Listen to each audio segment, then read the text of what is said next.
Hello students, hope all you are fine. So today here we will discuss from 11th question miscellaneous exercise of class plus 2 probability है ना, chapter 13 probability. उसमें क्या है, very interesting question है जी, very interesting question. आप question को ध्यान से पहले पढ़ो है ना कि क्वेश्चन क्या कह रहा है.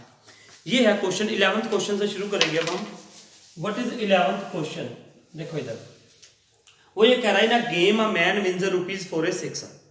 क्या मतलब है कि a man wins rupees for a 6 and loses rupee for any other number when a fair dice is throne. वो एक डाइस फेंकता है, गेम है. अगर उसको 6 मिल जाता है, अगर डाई फेंकने पे उसको 6 मिलता है, 6 आता है तो उसको 1 रुपये मिल जाते हैं, ठीक है. और अगर कोई दूसरा नंबर आता है तो उसको 1 रुपये देने पड़ते हैं, ठीक है. अब देखो उसको 1 रुपये देने पड़ेंगे, ठीक है. The man decided to throw a dice thrice. 3 बार वो कहता है मैंने 3 बार फेंकना है. I will throw 3 times dice, है ना. But to quit as and when he gets a 6. मैं 3 बार फेंकूंगा, अगर 6 आ गया तो मैं छोड़ दूंगा, अगर 6 आ गया तो मैं छोड़ दूंगा, ठीक है. उसने ये बोला. Find the expected value of the amount he wins और loses. Find the expected value mean, है ना, जैसे हम रेंडम वेरिएबल करते हैं बिल्कुल वैसे ये सवाल होगा, है ना. लेकिन अब सुनो इधर, एक डाइस को फेंकने से अब आपको क्वेश्चन समझ आ गया. वो ये कह रहा है कि एक डाई फेंकता है, अगर 6 आता है तो उसे 1 रुपया मिलता है, और अगर कोई अदर नंबर आता है तो उसे 1 रुपया देना पड़ता है, ठीक है. पहली बात ये. उसके बाद वो 3 बार वो ये सोचता कि मैं 3 बार डाइस फेंकूंगा, है ना, और जब मेरे को 6 आ गया तो मैं छोड़ दूंगा, ठीक है. अगर मेरे को 6 आता है तो वो कहता छोड़ दूंगा, ठीक है. तो अब देखिए सबसे पहले क्या करेंगे हम, है ना. सबसे पहले अब मैंने पहले ना यहाँ पे देखो रैंडम वेरिएबल बनाना होता है हमने, ये ऐसे रैंडम वेरिएबल के लिए. अब किसकी एक्सपेक्टेशन का मतलब मीन निकालना है ना, mean.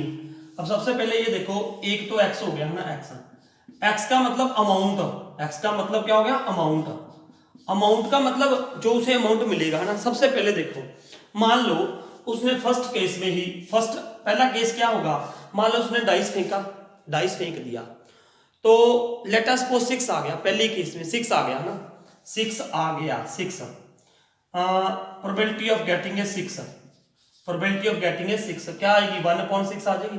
Probability of getting a 6 क्या आएगी, प्रोबेबिलिटी उसकी 6 आने की. पहली बार में मान लो एक 1/6 आ गया, है ना, तो वो बस जीत गया, है ना. उसको कितना, एक्स मतलब मैंने अमाउंट मान लिया, x is what, amount. Amount जो उसको अमाउंट मिलेगा, तो अब उसको कितना अमाउंट मिलेगा, 1 रुपया मिलेगा उसे, 1 रुपया, है ना. देखो पहला अमाउंट 1 रुपया प्लस हो जाएगा, प्लस 1 रुपीज मिलेगा उसे ना, 1 रुपया मिल जाएगा. कब, जब पहले केस मैंने ले लिया कि उसको पहली बार इसने थ्रो किया और उसको क्या आ गया, 6 आ गया, ठीक है. अब तो उसको 1 रुपया मिलेगा और इसकी प्रोबेबिलिटी कितनी है, 1/6, ठीक है. पहली बार में 6 आने की प्रोबेबिलिटी क्या है, 1/6 होगी, है ना. उसके बाद तो वो खेलेगा ही नहीं आगे, ठीक है. उसके बाद मान लो अब पहली बार 6 नहीं आया, दूसरी बार 6 आ गया. दूसरी बार, पहली बार फेंका क्या आ गया, कोई और नंबर आया, है ना. देखो पहले आप ना यहाँ पे लिख लेना, प्रोबेबिलिटी ऑफ गेटिंग 6 की प्रोबेबिलिटी क्या होगी, 1/6. Probability of getting another number, another number, another number की प्रोबेबिलिटी क्या होगी, 5/6 होगी ना यार. 1 में से ये क्या कर दो माइनस, वैसे भी 6 के बिना कितने नंबर होते हैं, 5, तो 5 पॉइंट क्या आ गई, 6 आ गई, ठीक है. अब सुनो, बड़ा इंटरेस्टिंग क्वेश्चन है. उसके बाद देखो, मान लो उसको ना, उसको क्या हुआ, उसको पहली बार में नहीं आया, दूसरी बार में 6 आया, दूसरी बार में 6 आया. तो इसका मतलब पहली बार जो आया होगा नंबर वो क्या होगा, प्रोबेबिलिटी ऑफ, ये केस सेकंड लिख लेना आप, यहाँ पे खुद लिखोगे ना, probability of getting a 6 on second time, on second time, ठीक है. तो पहली बार क्या रहा होगा, 5/6, ठीक है, 5/6 इनटू, इसकी प्रोबेबिलिटी बता रहा हूं मैं, दोबारा 6 आने की, मतलब दूसरी बार में 6 आने की, है ना. तो क्या होगा, 5/6 इंटू 1/6, तो ये क्या आ जाएगा, 5/36. ये क्या आया, ये तो प्रोबेबिलिटी आई किसकी, दूसरी बार 6 आने की. अब जब पहली बार 6 नहीं आया तो उसे -1 हो जाएगा. कितने रुपीस देने पड़ेंगे, -1 देने पड़ेंगे, 1 रुपीस देने पड़ेंगे. जो देने पड़ेंगे हम क्या ले लेंगे, माइनस, है ना.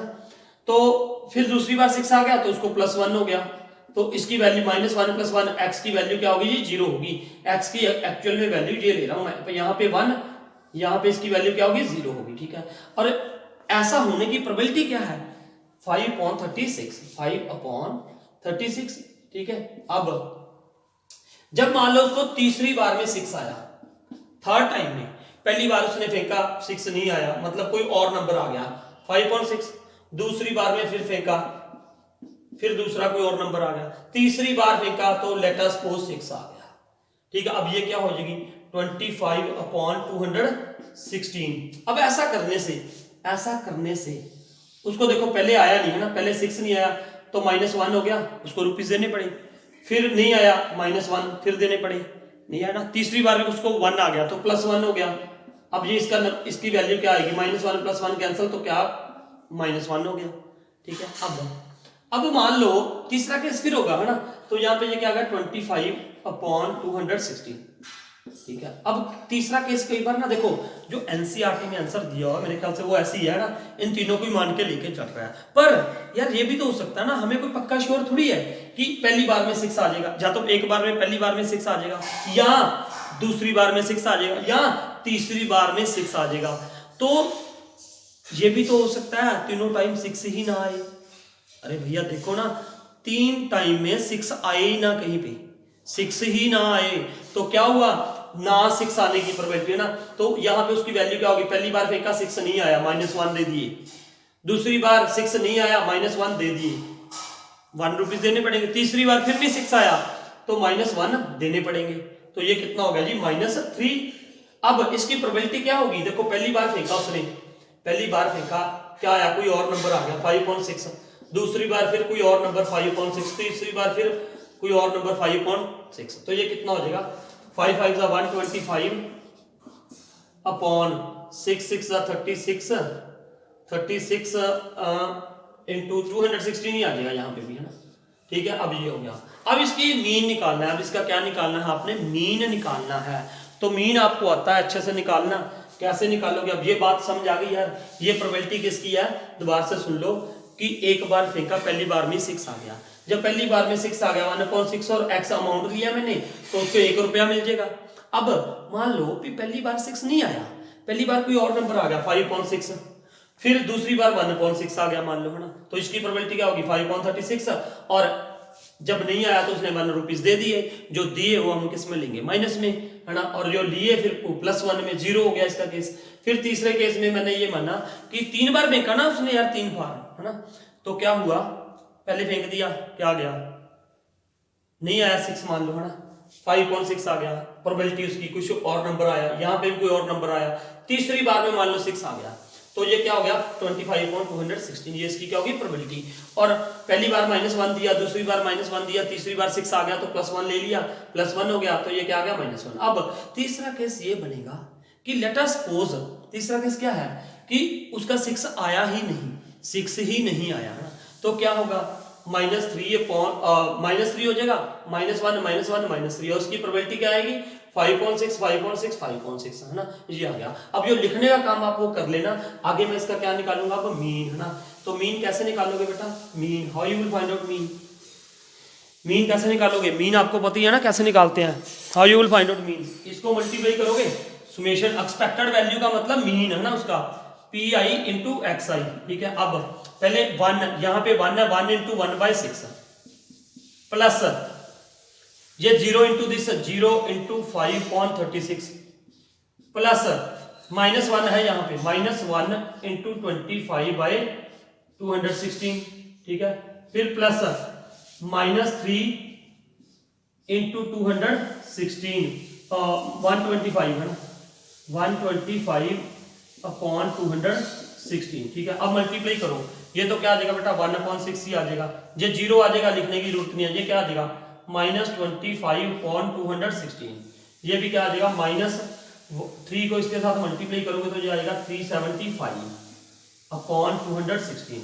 अब एलसीएम लोगे, है ना, एलसीएम, तो एलसीएम मेरे ख्याल से 216 ही आएगा, 216 क्या आ गया जी, एलसीएम आ गया, तो यहाँ पे क्या आ जाएगा 36, ठीक है, -25 -375, तो इसको माइनस माइनस प्लस ये कितना हो जाएगा 400 हो जाएगा, 400 में से 36 निकाल दो, 400 में से 36 निकाल दोगे तो 300 माइनस का आएगा ना, माइनस आ जाएगा माइनस में क्या आंसर आएगा, माइनस में ये 300 ये आ जाएगा जी 6 आना, 36 आना था, 36 माइनस, तो ये वैल्यू आ जाएगी -400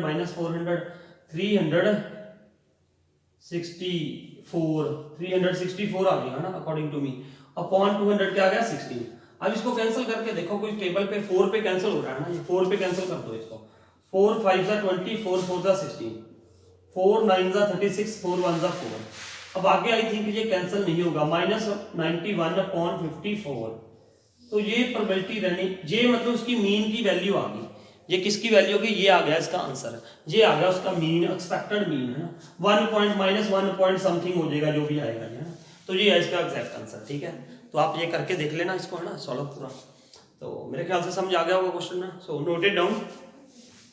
12th क्वेश्चन में क्या है, देखो एक ना हमारे पास ऐसा बॉक्स बना हुआ है, मान लो है ना, हमारे पास बॉक्सेज हैं, 4 बॉक्सेज हैं, A B C and D। ध्यान से सुन लो क्वेश्चन क्या है, A B C D 4 boxes हैं, A में रेड मार्बल्स कितने हैं 1, B में रेड कितने हैं 6, C में रेड कितने हैं 8, D में कितने हैं 0। बॉक्सेज हैं 4 A B C D, ये उनमें ये दे रखे हैं भी कितनी रेड मार्बल्स हैं, व्हाइट कितने हैं, ब्लैक कितने हैं, है ना। A में रेड 1 है, व्हाइट 6 है, ब्लैक 3 है मार्बल्स ना, ऐसे ही B में दे रखा है, C में, D में। अब वो ये कह रहा है कि सबसे पहले ये देखो कि हमने एक बैग सिलेक्ट किया, एक बैग सिलेक्ट कर लिया, A B C D 4 bag है ना, A B C और D है ना, 4 बैग हैं, उनमें से एक बैग सिलेक्ट कर लिया, फिर उनमें से एक बॉल निकाली, और वो बॉल नहीं सॉरी मार्बल, वो एक मार्बल निकाला और वो मार्बल क्या आया, रेड आया। अब आपने ये बताना है क्या कि वो मार्बल बॉक्स सी में से आया होगा। क्या समझ आई बात आपको?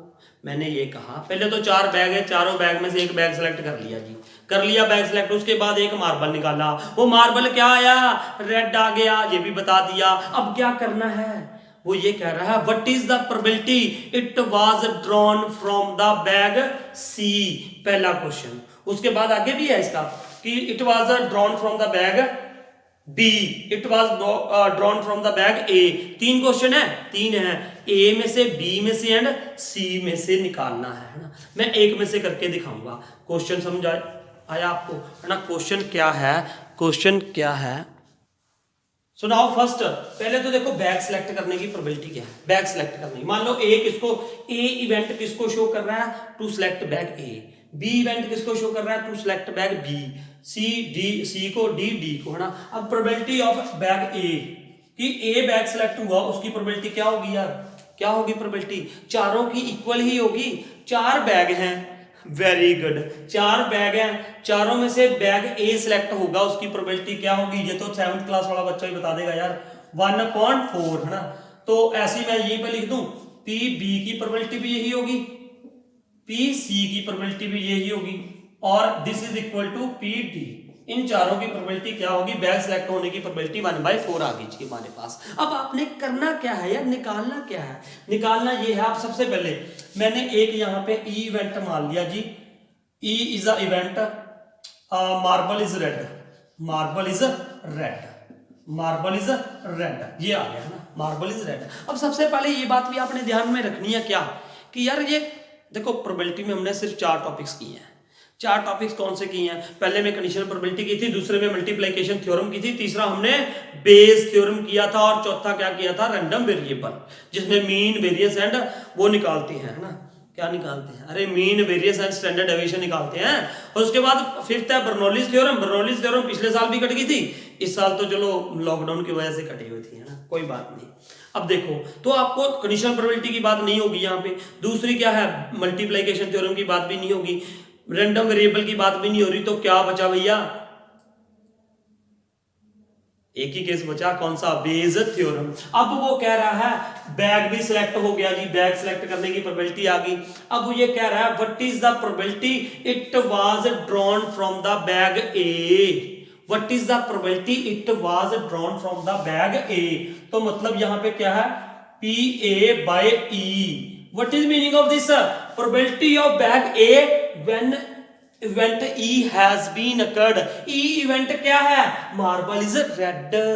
तो अब इसकी प्रोबेबिलिटी क्या होगी, इसका फॉर्मूला आपने पढ़ा है, क्या होगा पहले देखो, पी ए, यहां पे लिखता हूं थोड़ा सेंटर में, है ना, P A into P P E by A upon total सारे जितने चारों के चार हैं, पहले P A into P E by A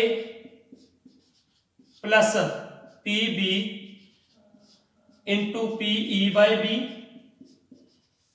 plus P C into P P E by C plus साथ में लिख दूं आगे, यहां पे लिख देते हैं P D into P E bye D. अब देखो, अब सबसे पहले पी ए, मैं यहां पे लिख रहा हूं साथ साथ कैलकुलेशन, पी ए की प्रोबेबिलिटी क्या है, बैग ए सिलेक्ट होने की प्रोबेबिलिटी क्या है, 1/4, 1/4 इंटू प्रोबेबिलिटी। अब ये इसका मतलब क्या है, पी ई बाय ए, मैं यहां पे साथ साथ में करके दिखा रहा हूं, P E by A, what is meaning of this. अरे भैया, कंडीशनल प्रोबेबिलिटी अगर आपको ध्यान में है, अच्छे से कंसेप्ट क्लियर है, तो ये देखो क्या, probability of E, probability of E, E क्या है, red ball, probability of red marble oblique का, ये क्या मतलब है इसका, पी ई बाय ए का, कि इसकी प्रोबेबिलिटी ए हो चुका है, ए हो चुका है, ए हो चुके का मतलब ए क्या था, ए मतलब बैग ए सिलेक्ट हो गया। अब बैग ए सिलेक्ट हो गया, उसमें से किसकी प्रोबेबिलिटी, ई की, ई क्या है, रेड मार्बल। तो रेड मार्बल आने की प्रोबेबिलिटी किस में से, ई में से, बैग ए में से रेड कितने हैं मार्बल, 1, तो 1 अपॉन टोटल कितने हैं, 6 + 1 7, 7 + 3 10, तो टोटल कितने हो गए जी, 1/10। तो यहां पे क्या जी, 1/10 अपॉन, अब ऐसे ही यहां पे 1/4 इंटू 1/10 प्लस, अब दूसरे ऐसे ना, ये देखो पी बी की प्रोबेबिलिटी क्या है, पहले देखो पी बी की प्रोबेबिलिटी 1/4 इंटू, फिर इसका मतलब क्या है, पी ई बाय बी का, what is meaning of this भैया, इसका मतलब ये बी सिलेक्ट हो चुका है, E by B, probability of E, जबकि बी हैज बीन अकर्ड।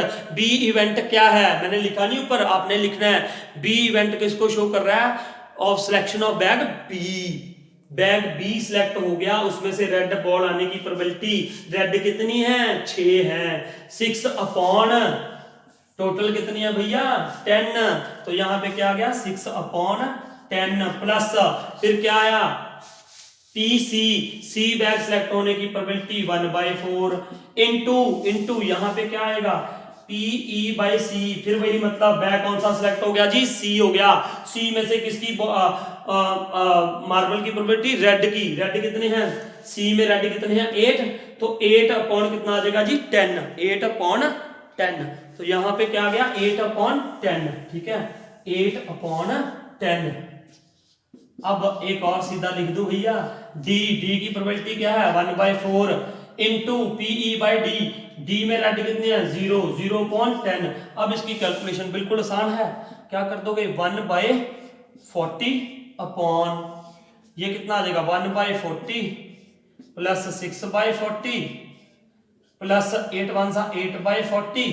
अरे यार, मैं कटिंग इसलिए नहीं करता हूं कि ताकि आपकी कैलकुलेशन आसान हो जाए, 0/40, अब ये क्या हो जाएगा, देखो 1/40 अपॉन, ये सबको प्लस कर दो, 6 + 1 7, 7 + 8 15, 15/40। अब ये क्या होगा, इज इक्वल टू 1/40 इंटू 40/15, तो 40 के साथ 40 कैंसिल हो गया, तो ये क्या आ गई, 1/15।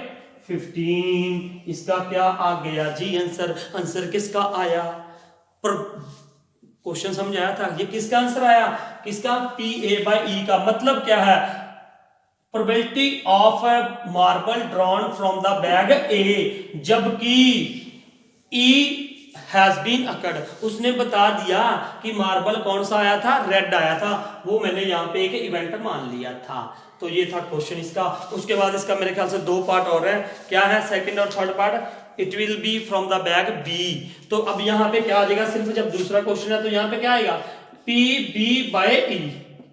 अब ये वाला क्वेश्चन पी बी बाय ई वाला कौन सा, ये सिर्फ ऊपर आ जाएगा, ये यहाँ पे आ जाएगा और नीचे तो चारों रहेंगे ही रहेंगे, ठीक है। उसके बाद जब पी सी बाय, मेरे ख्याल से हाँ सी में से आएगी, सी बाय ई निकालोगे तो सी वाला ऊपर आ जाएगा। सी वाला कौन सा था, मेरे ख्याल से ये था, सी वाला ये ऊपर आ जाएगा और बाकी चारों तो नीचे रहेंगे ही रहेंगे। तो होप आपको ये क्वेश्चन अच्छे से समझ आए होंगे, है ना। अगर आपको अच्छे से समझ आए तो कमेंट करके जरूर बताया करो, है ना। कमेंट करना जरूर इस पे, है ना। और जिस बच्चे ने सब्सक्राइब नहीं कर रखा प्लीज उसको सब्सक्राइब कर लें, ताकि आपको मैं जितनी वीडियोस डालूंगा वो आपको मिलती रहे। Thank you for watching this video.